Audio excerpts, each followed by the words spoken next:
Հետևիր սրտիդ ձայնին, այն քեզ ուզում է տանել անհայտ հեռուներ, վայելիր աշխարհի չքնաղ քաղաքներն ու արևոտ լողափերը նոր զգացողություններով, նոր համերով։ 2026-ը թող լինի հույսերի, մոտիվացիայի, նպատակների իրագործման տարի։ Եվ հիշեք, ամեն ինչ սկսվում է մեկ որոշումից։ Նոր տարին գալիս է նոր հնարավորություններով ու արկածներով։ Քո հաջորդ արկածը մեկ թռիչքի հեռավորության վրա է։ Travel with M 095 89 20 48 Բարև ձեզ արգելի հեռուստատողներ, մենք շարունակում ենք կարևորագույն թեմաների քննարկումները, այսպես ես զրուցել եմ Հայկ Այվազյանի հետ, շնորհակալ եմ պարոն Այվազյան մեր հավելումների համար։ J.D. Vance-ներ ԱՄՆ փոխնախագահ Հայաստանում, Հայաստանից հետո գնաց Ադրբեջան, այստեղ տարբեր հայտարարություններ եղան, մանիպուլացվեց այդ հայտարարությունը, իբրև թե 9 միլիարդ են պատրաստում Հայաստան ներդնել մի պարագայում, երբ որ Միացյալ Նահանգները ընկած աշխարհից փող է հավաքում իր տնտեսության համար։ Եղան այլ հայտարարություններ, կադրեր հրապարակվեցին, որ անօթաչուներ են տվել Հայաստանին, հետախուզական ընդհանուր այցը գնահատելով, ինչ կարծիք ունեք, ինչին համար էր այս այցը եւ ինչպես է գնահատում հայտարարությունները, խնդրեմ։ Դե նախ պետք է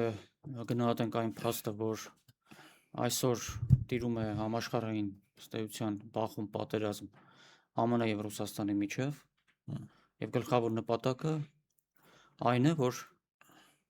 Միացյալ Նահանգները փորձում են պահպանել իրենց միանձնյա իշխանությունը աշխարհում, Ռուսաստանը փորձում է այդ իշխանության տակից դուրս գալ։ Իդեպ ասեմ, անցած տարի դեկտեմբերին Ռուսաստանի նախագահը հայտարարեց, որ հատուկ ռազմական օպերացիայի արդյունքում Ռուսաստանը ձեռք բերեց լիակատար ինքնիշխանություն։ Այսինքն նշանակում է, որ հատուկ ռազմական օպերացիայից առաջ Ռուսաստանը այդ ինքնիշխանությունը չուներ եւ զենքի ուժով իրենք դա կարողացան անել։ Բնականաբար համաշխարհային ամերիկյան իշխանությունը ուղղակի խոսքերի վրա չի հիմնված, դա ինստիտուտների վրա է հիմնված։ Ֆինանսական, տնտեսական, ռազմական, դոլարի իշխանություն եւ այլն։ Այսինքն Ռուսաստանը ձգտում է այս բոլոր ինստիտուտները ռեֆորմի ենթարկել, որպեսզի դրանք ծառայեն բոլորին հավասարաչափ կամ ըստ նրա, թե ինչքան են այդ պետությունները ներդնում այդ համաշխարհային այդ ինստիտուտների զարգացման մեջ։ Հիմա ծառայում է մի պետության։ Եվ այդ նպատակի համար Ռուսաստանը բնականաբար փորձում է իր կողմը քաշել եւ Չինաստանին, եւ Իրանին, այսինքն որպեսզի իրենք եւս ձայն ունենան համաշխարհային process-ների մեջ։ Հիմա ձայն չունեն։ Հիմա ԱՄՆ կանոններով է գործում։ Որտեղ ուզում են մտնում են, որտեղից ուզում են, ինչ նախագահի ուզում են, ասենք առևանգում են։ Հիմա քանի որ Ռուսաստանն էլ, այսպես ասենք, օրորի ուժ է հավաքում, հատկապես միջուկային զենքի առումով, Միացյալ Նահանգները վախենում են ուղղակի առճակատման մեջ մտնել Ռուսաստանի հետ։ Հետևաբար իրենք փորձելու են անել այն, որ Ռուսաստանի դաշնակիցների, հարևանների, տարբեր գործընկերների միջոցով Ռուսաստանի շուրջ օղակը սեղմեն, որից հետո արդեն ավելի դյուրին կլինի Ռուսաստանին ծնկի բերել։ Իրենք հաշվում են, որ միգուցե կարիք չլինի ռազմական առումով միջամտել Ռուսաստանի դեմ, այլ այդ օղակը սեղմելով Ռուսաստանը կամաց-կամաց տարիների ընթացքում ռեսուրսները չեն հերիքի եւ ինքը ասենք ներսից կարող է փլուզվել տարբեր պատճառներից ելնելով։ Հիմա իրենք խնդիր ունեն մերձավոր արևելքից դեպի կենտրոնական Ասիա եւ զուգահեռ բոլոր տեղերում աշխատում են Ռուսաստանի դեմ ճակատը ամբողջացնել։ Այսինքն Ուկրաինային նախապատրաստեցին պատերազմի 30 տարի եւ ըստ էության ուկրաինացիներն էլ չէին մտածում, որ թեկուզ դեռ 7 տարի առաջ, որ նման իրավիճակ է սպասվում։ Հիմա նույն ուղղությամբ իրենք աշխատում են եւ Հարավային Կովկասի եւ Միջինասիական պետությունների, այսինքն իրենց համար վատ չի լինի բոլորովին, եթե որոշ ժամանակ անց որոշ այսպես հարվածային բռունցքներ ձևավորվի Ռուսաստանի դեմ եւ մեր ուղղությամբ 3 հանրապետություններից եւ Միջինասիական պետությունների ուղղությամբ, չէ՞ որ օրինակ Ադրբեջանի եւ Վրաստանի զինված ուժերը արդեն բերված են ՆԱՏՕ-ի ստանդարտների։ Հայաստանի զինված ուժերը արդեն այդ process-ի մեջ են։ Ինչի համար է սա արվում։ Որ վաղ ամիսօր, եթե կարիք լինի ստեղծել միացյալ զորախումբ, որը որ ՆԱՏՕ-ի հրամանատարների հրամանատարությամբ կմասնակցի ռազմական գործողությունները Ռուսաստանի դեմ, որպեսզի զինված ուժերը հղկված լինեն Նա ՆԱՏՕ-ի։ այվազան տեսեք, հիմա չասեմ շատ, բայց կան գործիչներ, որոնք պրոռուսական դիրքերից են հանդես գալիս եւ խոսում են ռուս-ամերիկյան համաձայնության մասին։ Ասում են, այս ամեն ինչը ռուս-ամերիկյան պայմանավորվածության արդյունք է, բա սա ինչի մասին է։ Ես համաձայն չեմ այդ կարծիքների հետ։ Ես վստահ եմ, որ այդ պայմանավորվածությունը լինելու է, բայց չի լինելու ԱՄՆ բարի կամքից ելնելով։ Ես կարծում եմ, որ մեզ սպասվում է ԱՄՆ-Ռուսաստան հարաբերությունների շեշտակի էսկալացիա, որը իմ կարծիքով հասնելու է միջուկային ճգնաժամի։ Ինչպես եղավ 1962 թվականին։ Նոր այդ ժամանակ Միացյալ Նահանգները հետքայլ կանեն եւ կնստեն սեղանի շուրջ պայմանավորվելու։ Ռուսաստանին մեծ հաշվով ձեռնտու չի ԱՄՆ պետության փլուզումը։ Ինչի որտեղ եթե ԱՄՆ պետությունը փլուզվի, ապա ով է այդ դեպքում սաստելու, ենթադրենք ԱՄՆ եվրոպական դաշնակիցներին, նույն Թուրքիային։ Այսինքն Ռուսաստանի ձեռնտու է, որ ինքը ԱՄՆ-ին բերի մի վիճակի, ասի արի երկուսով որպես երկու հզորագույն միջուկային գերտերություններ աշխարհում սահմանենք կարգ ու կանոնի բոլոր ուրեմն կանոնները եւ երկուսով որոշենք։ Այսինքն դու ենթադրենք պատասխանատվություն ես կրում Եվրոպայի համար, ՆԱՏՕ բլոկի համար, ես պատասխանատվություն եմ կրում ենթադրենք հետխորհրդային տարածք, չգիտեմ, ասենք Չինաստան, Իրան եւ այլն։ Այսինքն բաժան են,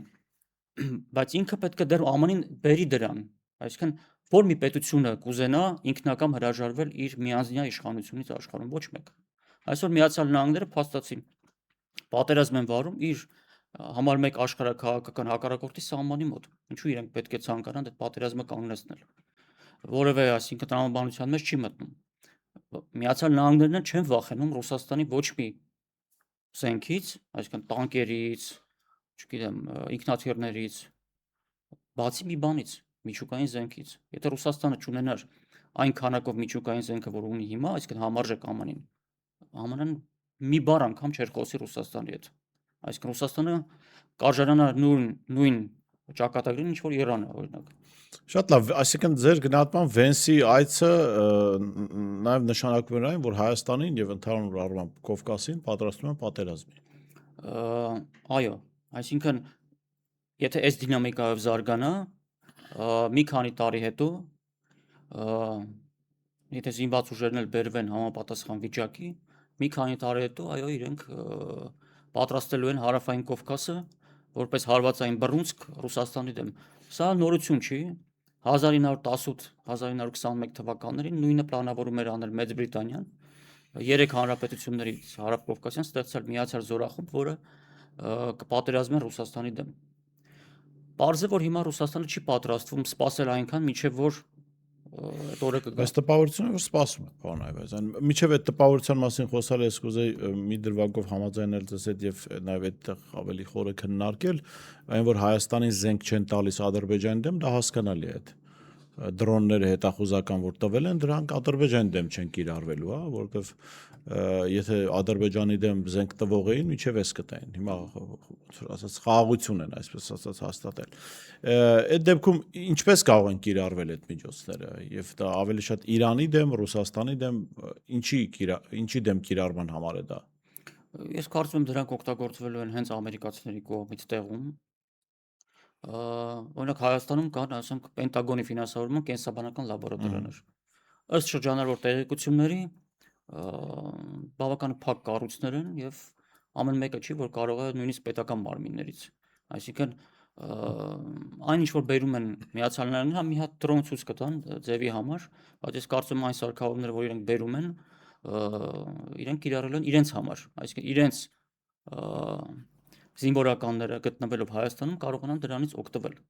Հասկանում եք, երբ որ խոսում են ներդրումների մասին, ամբողջ աշխարհը մուծվում է Միացյալ Նահանգներին, ժողովրդի լեզվով ասած։ Ինքը ամբողջ աշխարհից փող է հավաքում, ինքը ավելի քիչ արտադրում է, քան սպառում է։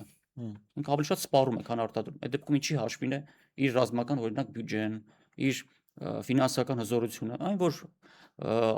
այլ պետությունների հաշվին ինքը այդ գումարը աշխատում է։ Դա էր մնում պակաս, որ իր համար, իրենց համար տեսանկյունից երրորդ երկիր հանդիսացող Հայաստանում բերեն մի հատ էլ իրանք գումար դրեն 9 միլիարդ, այն էլ $1 անգամ Դե Ամերիկան չի բացահայտվեց որ fake էր, որովհետև բարձում է եթե անգամ դա այդ գործարքը լինի, ինչին ես խորը կասկածով եմ վերաբերում, ոչ միայն այն պատճառով, որ այդ իրենց ասած մոդուլային ատոմակայանները դեռ ամերիկյան մոդիֆիկացիան դեռ փորձարկված չի, այսինքն ամերիկյան մշակված այդ մոդուլային ատոմականները եւ եթե անգամ լինի Հայաստանը լինելու է փորձադաշտ, մյուս կողմից եւ մենք դրա համար 9 միլիարդ պիտի վճարենք, այսինքն պարտք պիտի պետությունը իր վզին վերցնի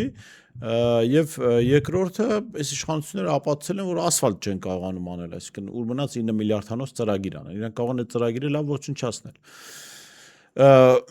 բայց բանի առումով տեսեք իրենք ասում էին ժամանակին չէ քպականները որ ռուսական ռազմաբազայի ներկայությունը անհանգստացնում է թուրքերին եւ հասկանալի է որ այս դրոններն էլ չեն բերվել Թուրքիայի ու Ադրբեջանի դեմ եւ մենք տեսանք որ նաեւ Միացյալ Նահանգները ըստ էության պատրաստ չի Թուրքերին նեղացնել եւ դա ցեղասպանության մասին գրառման հերացմամբ կարելի է փաստել, այսպես որպես ապացույց։ Այս ամեն ինչը հաշվի առնելով, հա, կարելի է ասել, որ սա նաև բացի նրանից, որ գլոբալ ծրագրի են պատրաստում Հայաստանի ներգրավում են այդ ծրագրում, J.D. Vance-ի այցը նաև նախընտրական տրամաբանություն ուներ, օգնելու Փաշինյանին վերընտրվել կամ օգնելու Փաշինյանին խաբել հայ ժողովրդին, որ ամեն ինչ լավ է լինելու։ Իդեպ ասեմ, Վենսը իր խոսքում շատ ուղիղ ասաց, որ ինքը աջակցում է Փաշինյանին առաջիկա ընտրություններում։ Եվ սա չհամարվեց հիբրիդային պատերազմ։ Իհարկե, միանշանակ դա այդպես է, ընդ որում սա կարելի է դիտարկել որպես ուղիղ միջամտություն ներքին գործերին, ինչու, որովհետև Պաշտոնյան իր հայտարարությունով ազդում է ընտրողների ընտրելու իրավունքի որոշման վրա։ Այսինքն ինչ են ուզում ցույց տալ, որ համար մեկ գերտերություն Միացյալ Նահանգները վերջապես ուշադրություն է դարձրել Հայաստանի վրա, պատրաստվում է Հայաստանում բերել միլիարդավոր դոլարների ներդրումներ անել, տնտեսություն զարգացնել, որը իհարկե հեքիաթ է։ Եվ դրա համար հայ ընտրողը պետք է գնա ընտրի ըստ իրենց այն ուժին, որը պատրաստ է այդ ուղղությամբ Հայաստանին տանել, խորացնել հարաբերությունները ԱՄՆ-ի հետ, եւ այդ այսպես ասեմ տնտեսական այդ թռիչքաձև աճը ԱՄՆ միջոցով ապահովելու համար։ Այսինքն իրենք ինչ են ասում ըստ էության չգնաք չընտրեք այն ուժին, որը կողմ է հայ-ռուսական հարաբերությունների ամրապնդմանը, օրինակի համար, ընտրեք այն ուժին, որը կողմ է եվրոինտեգրմանը, կողմ է ԱՄՆ-ի հետ հարաբերությունների խորացմանը։ Իհարկե դրա տակ դնելու են այդպես գայթակղիչ ինչ որ բաներ, ինչպիսիք է օրինակ ինչպիսիք են ազատ վիզաները, վիզաների ազատականացումը, գիտեմ, ամերիկյան այդ երազանքը, եվրոպական այդ կյանքի երազանքը, այդ նման բաներ են դնելու, որը իհարկե մանիպուլյացիա է, ֆիկցիա է, բայց իհարկե դա ես համաձայն եմ ձեզ հետ, դա միգուցե նաև ավելի շատ նախընտրական էր, քան մնացած այլ բաները։ Եթե Միացյալ Նահանգները ուզենային ինչ-որ հետախուզություն իրականացնեն տարածաշրջանում, այստեղ կարող էին ոչ մի անօդաչու սարքել չբերել։ Միջերկրական ծովից կթռցնեին ինքը հետախուզումը կաներ։ Այսինքն դա ավելի շուտ ժողովրդի աչքին, այսպես լավ երևալու փորձ է, տեսեք ինչ նորագույն տեխնոլոգիայով անօդաչու են բերել, որը ընդունակ է հետախուզություն անել։ Ում դեմ։ Եթե Հայաստանի իշխանությունները հայտարարում են, որ որևէ նկարտում չունեն հարևանների նկատմամբ, գնում են խաղաղության Ինձ էլ էր զարմացնում դա, ասենք հետախուզություն են անելու որ ինչ անեն, եթե խաղաղություն է։ Կամ արեցին լավ այդ մի հետախուզությունը արեցին։ Դրանով ոչ մի հարց չի լուծվում, ոչ մի ռազմական խնդիր։ Դրա ասում են հնդկական զենքեր են բերել որ։ Սա կտա տվյալները, հնդիկները կկրակեն, ու զենքի տեսանկյունից։ Դե ինչ չգիտեմ, ինչ։ Բան այվազան, ձեզ համար տարօրինակ չէ Ռուսաստանի Դաշնության լռությունը։ Ինձ համար անհասկանալի, ասենք էլի Ալեն Սիմոնյանն ընդունեցին Ռուսաստանի Դաշնությունում, էլի ջերմ խոսքեր մենք լսեցինք, Նիկոլ Փաշինյանը եթերում ասում է որ Պուտինի հետ հրաշալի մարդկային հարաբերություններ ունի, ժողովրդի մոտ մի տեսակ էլ է դիսոնանս է առաջանում, ասում են լավ, հիմա ընդդիմությունը կամ փորձագիտական շրջանակը, որը փորձում է հասցնել այս իրական պատկերը մարդկանց, խոսում է ռուս-հայկական հարաբերությունների վատթարացման մասին, պես մենք տեսնում ենք նա Պուտինի հետ լավ է Նիկոլը, Ալեն Սիմոնյան գնում է Մոսկվա նորմալ հարգանքի արժանանում, որին ես կարծում եմ որ պիտի չարժանանար, եթե կար այդ խնդիրը։ Ինչ է տեղ ուներ մեզ տեսանկյունից։ Ռուսաստանը շատ լավ գիտեն եւ հասկանում են, որ Հայաստանի իշխանությունները չեն որոշումներ կայացնողը։ Այսինքն ինչու Ռուսաստանը այսօր օրինակ Եվրոպայի հետ չի խոսում։ Ինչու օրինակ Զելենսկիի հետ չի խոսում։ Խոսում է վերադասի հետ։ Վերադասը Վաշինգտոնն է։ Հետո իրենք հասկանում են, որ անիմաստ է խոսել նրանց հետ, ովքեր որ որոշումներ կայացնելու իրավունք ինքնուրույն չունեն։ Հետևաբար իրենք խոսում են Միացյալ Նահանգների հետ։ Ինչի մասին են խոսում։ Խոսում են իրենց համար կարևոր տարածաշրջաններում իրենց կարմիր գծերը հաշվի առնելու հարցի շուրջ։ Իրենք հասկանում են, որ արևմուտքը հավաքական հետքայլ չի անելու։ Իրենք շատ լավ հասկանում են, որ հետխորհրդային տարածքը որքան շարունակվի, որքան ժամանակը առաջ գնա, այնքան ավելի շատ է մտնելու հակառուսական process-ների մեջ, դա անխուսափելի է։ Հետևաբար իրենք մի շանս ունեն։ Իրենք չեն կարող 100 ուղղությամբ, օրինակ, չգիտեմ, հատուկ ռազմական օպերացիա իրականացնել կամ 100 ուղղությամբ ռեսուրս ծախսել, փորձել այդ հանրապետությունների իշխանություններին համոզել, ասել եկեք մեր հետ խորացրեք։ Իրենք չեն գնա այդ քայլի, իրենք չեն էլ կարող դա անել։ Նկատի ունեմ ոչ ռեսուրսային առումով, ոչ էլ այդ իշխանությունները կհամաձայնվեն հետ գալ Ռուսաստանի հետ լավ հարաբերությունների։ Հետևաբար իրենք մի շանս ունեն ԱՄՆ-ին համոզել, որ ինքը այդ հարձակողական քաղաքականությունը հետխորհրդային տարածքում դադարեցնի եւ կան մեծ պայմանավորվածության։ Այդ մեծ պայմանավորվածությունը մոտավորապես համարժեք է լինելու պատմական առումով ԽՍՀՄ փլուզմանը։ Այդ նման մեծ համաձայնություն է լինելու իրենց միջև։ Բայց ԱՄՆ-ն երբեք բարի կամքի համաձայն չի գա դրան։ Ինքը իրեն միայն ուժը կստիպի դա անել։ Հետևաբար մեզ սպասվում է էսկալացիա Ռուսաստան-ԱՄՆ։ Նոր հետո իրենք կգան։ Բացի դա, Ռուսաստանը խնդիր ունի իր ներսում որոշակի փոփոխություններ իրականացնելու։ Մի բան է դու Պուտինը ասում է, որ իրենք հասել են ինքնիշխանության, մեկ այլ բան է, որ Ռուսաստանի ներսում դեռ պետք է ազդեցության կենտրոնների այդ ազդեցությունը պետք է թույլատնեն եւ զորացնեն ինստիտուտներն էլ դարձնեն ինքնիշխան պետությանը, այսպես ասենք, համարժեք ինստիտուտներ։ Ես կարծում եմ, օրինակ այս տարի լինելու են Դումայի ընտրություններ սեպտեմբերին։ Օրինակ ամենայն հավանականությամբ իշխող ուժի ցուցակով Դումային անցնելու, ասենք, հատուկ ռազմական օպերացիան անցած զինվորականները ամենայն հավանականությամբ պատրաստվում է եւ ծրագիրը կա, որ կառավարչական միջին խավը փոխվելու է այդ հատուկ ռազմական օպերացիան անցած զինվորականները, որոնց հիմա նախապատրաստում են կառավարչական պաշտոնների, ինչու՞ չէ նաեւ հնարավոր է կառավարության անդամներ դառնան։ Այսինքն Ռուսաստանը հիմա ժամանակ է ձգում, այդ ձեր ասած որ Ալենին ընդունում են, Փաշինյանի հետ չեն սրում, իրենք ժամանակ ստատուս կվո են պահում, միջև որ կգան բարենպաստ պայմաններ, երբ որ ԱՄՆ-ի հետ կպայմանավորվեն, որ այդ կարմիր գծերը չանցնի։ Իսկ որպեսզի պարզ լինի ինչ կարմիր գծերի մասին է խոսքը, 2021 թվականին Ռուսաստանը երկու փաստաթուղթ առաջարկեց ԱՄՆ-ին եւ ՆԱՏՕ-ին ՆԱՏՕ-ի չընդլայնում անվտանգության երաշխիքների մասին։ Այնտեղ կետեր կան, որով պարզ ասում է, որ ոչ ԱՄՆ-ն, ոչ ՆԱՏՕ-ն չպետք է որևէ ռազմական բնույթի գործունեություն իրականացնի հետխորհրդային տարածքում։ Այսինքն սրան են բերելու, Ռուսաստանը ԱՄՆ-ին սրան է բերելու։ Երբ որ Ռուսաստանի ներսում փոփոխությունները տեղի կունենան եւ Ռուսաստանը, այսինքն ցանկացած գործընթաց, այդ թվում նաեւ հակահարձակումը, դու պետք է համապատասխան մարդիկ պատրաստ լինես։ Կան գեներալներ, որոնք լավ պաշտպանվում են, կան գեներալներ, որոնք լավ հարձակվում են։ Հիմա Ռուսաստանը նախապատրաստվում է այդ հակահարձակման, բայց ինքը իր ներսում փոփոխություններ պետք է անի։ Եվ ես կարծում եմ, այդ փոփոխություններից հետո մենք կտեսնենք։ Մինչ այդ բնականաբար ԱՄՆ-ն փորձելու է անել ամեն ինչ, որպեսզի Ռուսաստանին ամենտեղ վնասվի։ Շատ լավ, Հայաստանը կարծեք թե վերջնականապես գնում է Ռուսաստանի հետ հարաբերությունների դաշտից դուրս է գալիս։ Ինչու՞, որովհետև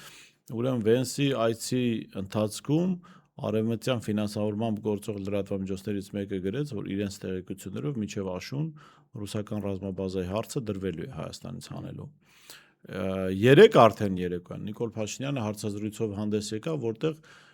տարօրինակ կերպով բարձրացրեց Հարավկովկասյան երկաթուղու հարցը, որ ռուսական կառավարումից դա պիտի հանվի։ Այնտեղ իհարկե բերվեց շատ հիմար մի հիմնավորում, որ իբրև թե աշխարհը ասում է, որ դա քանի որ ռուսական կառավարման է, դրա համար մենք Թուրքիայից, Իգդիրից Նախիջևան նոր երկաթուղի ենք սարքում, իբրև թե թուրքերը ռուսները չեն համագործակցում, հա, այդ թուրքերի համար այդ կարգի անընդունելի է ռուսական կառավարման տակ գտնվող հայկական երկաթուղիներից օգտվել։ Սա եթե անգամ թուրքերը սա ասում են, ապա խնդիրը ոչ թե ռուսներն են, այլ ռուսները պատրվակ են օգտագործվում Հայաստանը խեղդելու համար, եթե անգամ ռուսական կառավարում չլինի, ուրիշ պատճառ կբերեն, ասեն ձեր ռելսերը մետաղից են պատրաստած, չէ, մետաղից են, ոսկուց որ լինի, նոր կօգտվենք ձեր երկաթուղներից, հասկանալի է թուրքերի նպատակը խեղդել, այսինքն օգտվել այդ Թրամփի ուղուց լիարժեքորեն իրենց համար, եւ սրա մասին էլ երեք Նիկոլ Փաշինյանը խոսեց, բարձվում է քանի որ հասկացան, որ ժողովուրդը արդեն մարսեց այդ back office front office ասվածը, հիմա բարձվում որ ընդհանրապես front office կարող է լինի, արհեստական բանականություն է լինելու։ Ադրբեջանցիները մարդկանց հետ շփում չեն ունենալու, ինչը նշանակում միջանցք է լինելու, այլ ուրիշ ոնց լինի։ Հիմա սա ձեր մոտ այդ տպավորությունը ստեղծում է, որ վերջնական կապերը խզում են։ Հիմա եթե ռուսական ռազմաբազայի հարցի, այսպես ժողովրդական խոսքով ասած, ծրցամը տվեցին, Նիկոլ Փաշինյանը շատ ուղիղ խոսեց այդ երկաթուղու ռուսական կառավարումից հրաժարվելու մասին, էլ ինչ է մնում, այսինքն եթե բազան այստեղ չի, երկաթուղիները ռուսները դրա կառավարման հետ կապ չունեն, ռուսները արդեն զրոյական ազդեցություն ունեն այստեղ։ Իհարկե, այդ գործընթացը խզերով շարունակվելու է։ Բայելուն մնաց պատերազմը Ռուսաստանի դեմ արևմուտքի պատերազմը։ Նրա համար չեն պատերազմ վարում, որ ինչ որ ոլորտում վարեն, ինչ որ ոլորտում ոչ։ Այսինքն պատերազմը բոլոր ճակատներում է եւ բոլոր ճակատներում իրենք սեղմելու են։ Եվ այո, ես համաձայն եմ ձեզ հետ, որ բազային էլ է հերթը հասնելու։ Հիմա ինչու են երկաթուղիները ուզում խլել Ռուսաստանը, ոչ թե որ վատ են կառավարում կամ ներդրումներ չեն անում, այլ որովհետեւ այդ ենթակառուցվածքները ապագայում պետք է դառնան ՆԱՏՕ-ի Ռուսաստանի դեմ օգտագործվելու համար։ Այո։ Իսկ ասենք ինչ խնդիր կլինի, եթե ռուսական կառավարման տակ լինեն եւ այդ բեռները այդ գծերով գնան։ Այսինքն ռուսները ինչ արգելք են դնելու, ոչ իհարկե։ Ասում չէ աշխարհը բան է, աշխարհը խնդիր է տեսնում ռուսական է։ Որ իրենք այդ ճանապարհներով այդ երկաթուղիներով այնպեսի բեռներ են տեղադրել, որը Ռուսաստանի դեմ օգտագործվում։ Այո, այսինքն օրինակ գրողայիններ Միջին Ասիա եւ մյուս ուղությամբ զենք զինամթերք։ Ինչու որ Ռուսաստանի դեմ պատերազմը էֆեկտիվ վարեն։ Այսօր միջինասիական պետություններում բավականին ծաղկում է նացիոնալիզմը, որը, չգիտես, այսպես ասենք, ճակերտներում ասած պատահականությամբ բոլորը հակառուսական բնույթ ունեն։ Այսինքն այդ Ռուսաստանին են մեղադրում ամեն ինչում։ Մենք վաղը չգիտենք նույն Ղազախստանում ովքեր կգան իշխանության։ Եթե անցած անգամ Ռուսաստանը իհարկե այսպես հապկի անվան տակ, բայց դե բարձր որ հիմնականում Ռուսաստանն էր, մտավ Ղազախստան եւ այդ անցանկալի սցենարը կանխեց, մյուս անգամ չգիտենք կարողանա կանխել թե ոչ, կամ ընդհանրապես Ղազախստանի իշխանությունները կուզենան որ Ռուսաստանը գա եւ օգնի իրենց։ Նույնն էլ Վրաստանին է վերաբերվում։ Իշխանությունները դեռ մանևրում են, փորձում են այդ հակառուսական process-ի մեջ չմտնել, բայց չգիտենք հաջորդ ընտրություններին ինչ կլինի։ Բաբոր հանկարծ լավ բան այվեցին։ Հիմա ինչ է լինելու, գանք նաև մեր զրույցի ամփոփմանը, Նիկոլ Փաշինյանը որպես իշխանություն ընտրություններից առաջ ունի նման աջակցություն։ Հական Ֆիդանն է արդեն հայտարարել, Ջեյդի Վենսը այստեղ Երևանում հայտարարեց, որ ինքը աջակցում է Նիկոլ Փաշինյանին, Եվրամիության բարձրել չեմ ուզում ասել, ներկայացուցիչներ հայտարարեցին, որ աջակցում են այս իշխանություններին եւ օգնելու են ռուսների դեմ պայքարում, հա, ընտրությունների ժամանակ։ Սրան զուգահեռ նայում ենք ընդդիմությանը, հական ընդդիմադիր ուժեր, որոնք կողմ են հայ-ռուսական հարաբերությունների պահպանմանը, զարգացման, հա, որակական զարգացմանը, բայց այդ ուժերը չունեն արտաքին աջակցություն։ Այս պարագայում ինչ սպասել։ Ես կարծում եմ իշխանությունները հույսը դնելու են ընտրություններին ցածր մասնակցության վրա։ Սովորաբար փորձը ցույց է տալիս, որ երբ որ մասնակցությունը լինում է մինչև 50%, իշխանությունը իր ռեսուրսներով կարողանում է մեծամասնություն հավաքել։ Օրինակ Մոլդովայում 47% եղավ մասնակցությունը, իշխանությունը իր բոլոր ռեսուրսներով Եվ բուն Մոլդովայում պարտվեց։ 50-ից մի քիչ ավել կարողացան դժվարությամբ հավաքել իշխանությունը։ Չէ, դա արդեն Եվրամիության տարածքում ապրող մոլդովացիների քվեարկությամբ։ Բուն Մոլդովայում իրենք պարտվեցին 49%։ Դե հա, բայց ուզում եմ ասեմ, ընդհանուր Մոլդովայի ներսում 44% եղավ մասնակցությունը, որը նման կարևոր ընտրությունների համար բավական ցածր է։ Այսինքն չգիտեմ ինչ է պատահեց, բայց ընդդիմությունը չկարողացավ գոնե +10% ավել ձայն բերեր Սովորաբար երբ որ չկողմնորոշված մարդը համոզվում է գնալ ընտրության, ինքը սովորաբար ընտրում է ընդդիմությանը, ոչ իշխանություններին։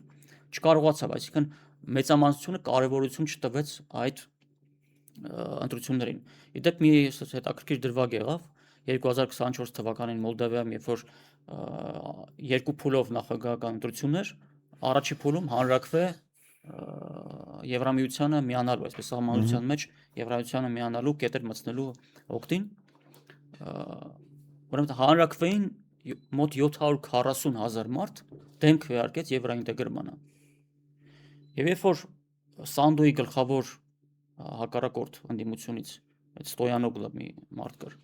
գնաց մտավ ընտրատեղամաս, դուրս եկավ նախագահական եւ այդ քվեարկության անելու հանրակրվեի։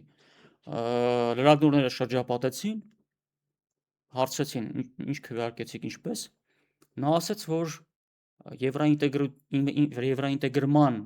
մասին հանրակրվեում ինքը չի մասնակցել, բյուլետենը չի վերցրել եւ ընդհանրապես ինքը դեմ չի եվրոինտեգրմանը։ Հենց այդ ես լսեցի, ինձ համար պարզ դարձավ, որ երկրորդ փուլում ինքը պարտվելու է, որտեղ դու ունես 740,000-անոց բանակ, որոնք ասում են ոչ եվրոինտեգրմանը, եւ դու հայտարարում ես, որ դու դեմ ես եվրոինտեգրմանը։ Այնա Սանդուն քեզանից ավելի լավ կտանի դեպի եվրոինտեգրում։ Ինչու՞ պետք է Իսպանիայի իշխանությանը քեզ ձայն տան։ Այսինքն, ուզում ասեմ, մի կողմից իշխանությունների, տվյալ դեպքում Հայաստանի դեպի եվրոինտեգրում արևմուտք տանելու այդ ասես այդ գաղափարն է եւ այդ երազանքը արևմտյան կյանքին հասնելու։ Բայց մյուս կողմից հակառակ գաղափարախոսություն ես չեմ տեսնում ընդդիմության կողմից։ Բայց ընդդիմությունը լավ մի կողմ, հակառակ գաղափարախոսություն չկա, հակառակ բևեռից ախր։ Միացյալ Նահանգները տեսեք ինչ ասում, ասում են դուք հավաքական արևմուտքը։ Մեզ հետ լինեք, լավ կապրեք, տեխնոլոգիաներ կունենաք, մենք ձեզ կտանք փող, էժան վարկեր, հա? Եվ կապրեք, ասենք, այնպես ինչպես Ֆրանսիայում, այնպես ինչպես Միացյալ Նահանգներում, հա, ամենահարուստ նահանգներից մեկում, Կալիֆոռնիայում։ Դե մարդիկ սովոր են, չէ՞, Կալիֆոռնիայում բավական բարեկամներ ունեն, այս նկապ տեսարաններ են տեսնում։ Իհարկե Միացյալ Նահանգները եւ հավաքական արևմուտքը չի ասում, որ այդ կյանքի որակ իրենք կարողացել են ապահովել շատ ժողովուրդների թալանի արդյունքում, այսօր Աֆրիկայում փաստացի ստրկատիրական կարգեր ունեցող, մերձավոր արևելքում պետությունների քանդման, ժողովուրդների դժբախտության, ցեղասպանությունների արդյունքում են իրենք լավ ապրում եւ այդ Հայաստանին չի վերաբերվելու, որովհետեւ Հայաստանը հիմա պատրաստ չի որևէ մեկին կամ չի կարող որևէ մեկին ցեղասպանել, թալանել, սպանել, բերել այդ հարստությունը իր պետության բարգավաճման համար օգտագործել։ Ռուսները ինչ են ասում։ Այսինքն ես չեմ տեսնում, որ ռուսական կողմից կա առաջարկ, որ այ դուք մեզ հետ լինեք, դուք կապրեք այսպես։ Մենք տեսնում ենք, ասիկան, տեսեք, դուք մեջ բերեցիք նախագահ Պուտինի խոսքը, որ Ռուսաստանը նոր ինքնիշխանություն է ձեռք բերում, ինչ չի կարելի վիճել, չհամաձայնվել, հա, բայց ժողովուրդը նայում է, հասարակ քաղաքացի նայում է ռուսական կրթական համակարգը արևմտյան կրթական համակարգի նմանակումն է։ Նայում է արևմուտքում կան օլիգարխներ, Ռուսաստանում էլ կան օլիգարխներ, նայում է ռուսաստանցի պաշտոնյաներին, որոնք միլիարդների մեջ լող են տալիս, իրենց երեխաները արևմուտքում են սովորում, Բրիտանիա եւ Միացյալ Նահանգների քաղաքացիություն ունեն, նայում է Ռուսաստանի նիստուկացին, արևմտյան, այսինքն արևմտյան կյանքի, բայց մի քիչ ավելի վատ որակի։ Հիմա մարդուն եթե առաջարկում ես արևմուտքի կյանքը եւ արևմուտքի կյանքը մի քիչ ավելի վատ, երբ տրամաբանական է, որ մարդիկ ընտրում են արևմուտքին, բայց ավելի լավ։ Հիմա դրա համար երբ որ մեղադրում եք ընդդիմությանը, լավ եք անում, ես էլ կմիանամ այդ մեղադրանքին, բայց ընդդիմությանը ով է ուղերձ տվել, որ ինչ առաջարկի ընդդիմությունը չի կարող ասել, այ եկեք ժողովուրդ ջան, ընտրենք Ռուսաստանի հետ ռազմավարական հարաբերությունները, ու մենք երբ որ գանք իշխանության, կստիպենք Ռուսաստանին ապրել այնպես, ինչպես չեն ապրում արևմուտքում։ Դե ես ոչ թե մեղադրում եմ, այլ ուղղակի ասում եմ, որ հակառակ դեպքում այն չկողմնորոշված մարդիկ, որոնք չեն ուզում գալ ընտրության, չեն գա ընտրության։ Մասնակցությունը կլինի փոքր եւ իշխանությունը կարող է հաղթել։ Այսինքն մարդը ինչի՞ չի գալի ընտրության։ Օրինակ այդ մարդը, եթե ինքը լսում է իշխանությունների դեպի արևմուտք տանելու գաղափարները, բայց միևնույնն է չի գալիս, ուրեմն այդքան էլ համաձայն չի դրա հետ։ Բայց միգուցե չի գալիս, որովհետև չի լսում հակառակ, այսինքն մեղադրանք չի, սա ուղղակի իրենք ուզում են հաղթել ընդդիմությունը, ապա կարծում եմ պետք է այդ քայլերը անեն։ Ես համաձայն եմ ձեզ հետ, բայց հենց ինքնիշխանության վերականգնումը դրանում է կայանում, որ էլիտաները չլինեն դրսում, որ կոռուպցիոն եւ օլիգարխիկ կապերով դրսի հետ կապված չլինեն, այսինքն Ռուսաստանը, որ ասում է ինքնիշխանություն ենք վերականգնում, հենց դրա հետ է կապված։ Այսինքն առանց էլիտաների փոփոխության, առանց համակարգի փոփոխության բնականաբար ոչ մի ինքնիշխանություն չի լինի։ Եվ պարզ է, որ այս դեպքում եթե Ռուսաստանը գա նույն բանը ասի, չէ, եկեք ինձ հետ եղեք, դուք էլ լավ կապրեք, ինչպես արևմուտքն է ձեզ խոստանում, պարզ է, որ կհավատան արևմուտքին։ Ռուսաստանը դրա փոխարեն այլ բան է ասում, եւ դա չի թաքցնում, ինքը հրապարակայնորեն է դա ասում։ Ասում է, եթե դուք գնաք այս ճանապարհով, ոչ թե իմ կողմից եք խնդիր ունենալու, այլ արևմուտքը ձեզ օգտագործելու է եւ զոհաբերի վերջում։ Նայեք օրինակները, Ուկրաինա, Վրաստան եւ մյուս բոլոր օրինակները։ Մերձավոր Արևելք, Լիբիա, Սիրիա։ Սա է սպասվում ձեզ։ Եթե Ռուսաստանը մեզ նման այդ մեսեջները չտար ուղիղ տեքստով, թաքստներ դա, չասեր, միգուցե ասենք լավ, իսկ վաղը մյուսօր իրենք մեղադրենք, ասենք ինչու՞ չէր մեզ զգուշացնում։ Բայց ինքը ասում է, որ սա է ձեզ սպասվելու։ Սա առաջին հերթին կարծում եմ ոչ թե ժողովրդին է ուղղված, առաջին հերթին, այլ էլիտաներին, ընդդիմությանը, որը փորձի այդ գաղափարները տեղ հասցնել իր ընտրողներին եւ ժողովրդին, ասի ձեզ տանում են զոհասեղանին դնեն։ Ինչպես Մեծ Բրիտանիայի վարչապետը 1918 թվականին, երբ որ խոսեց հայերի նկատմամբ իրականացված քաղաքականության վերաբերյալ, ասաց հայերը զոհաբերվեցին մեր կողմից բարձրացված հաղթական զոհասեղանի վրա։ Այսինքն Անգլիան իր քաղաքականությամբ Ռուսաստանին վնասելու նպատակով տապալեց Սան Ստեֆանոյի պայմանագրի կատարումը, որի համաձայն հայերի մեծամասնությունը պետք է անցնեն ռուսական պաշտպանության ներքո, մինչև ինքը չհամոզվեր, որ հայերին ոչ բան չի սպառնում։ Տապալեցին այդ պայմանագրի կատարումը եւ ըստ էության տեղի ունեցավ ցեղասպանություն եւ Մեծ Բրիտանիայի վարչապետը այն ժամանակվա դա ասում է, որ մենք ենք արել մեր քաղաքականության պատճառով է ցեղասպանությունը եղել եւ կոտորածը։ Հիմա Ռուսաստանը այդ տեքստով զգուշացնում է, այլ բան ինչ կարող է անել։ Ոչ կարող է գալ փողով համոզել, ասել եկեք դեպի ինձ եւ ես ձեզ կապահովեմ լավ կյանք, ոչ մեկ դրա չի հավատա եւ Ռուսաստանի հետևից չի գնա։ Հետեւաբար ինքը մի շանս ունի, ասել որ խորհրդային միության մոդելը կար, մարդիկ լավ ապրում էին։ Չեմ առաջարկում այս բանը քրեական գործեն արուցելու տանեն Վարդան Ղուկասյանի կողքը նստածնեն, բանի Գյումրու քաղաքապետի, բայց ուզում ասեմ պատմական ոչ շատ հեռու անցյալում եղել է փորձ, որտեղ Ռուսաստանը կարողացել է կազմակերպել այո, բայց լավ կենսամակարդակի կյանք։ Բայց ինչ եղավ, ինչու եղավ այդպես, որովհետև ենթադրենք հայերը, վրացիները ժամանակին կանգնեցին բնաջնջման վտանգի առաջ, տեսան, որ ոչ մեկ օգնության ձեռք չի մեկնում, միայն Ռուսաստանն է մեկնում,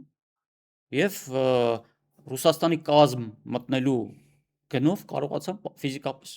պահպանվել։ Հիմա մենք հետխորհրդային տարածքի ժողովուրդն ասում են, մենք ուզում ենք անկախ լինել, ինքնիշխան պետություններ, չենք ուզում էլ Ռուսաստանի հետ մի պետություն։ Բայց հաշիվը թող Ռուսաստանը փակի։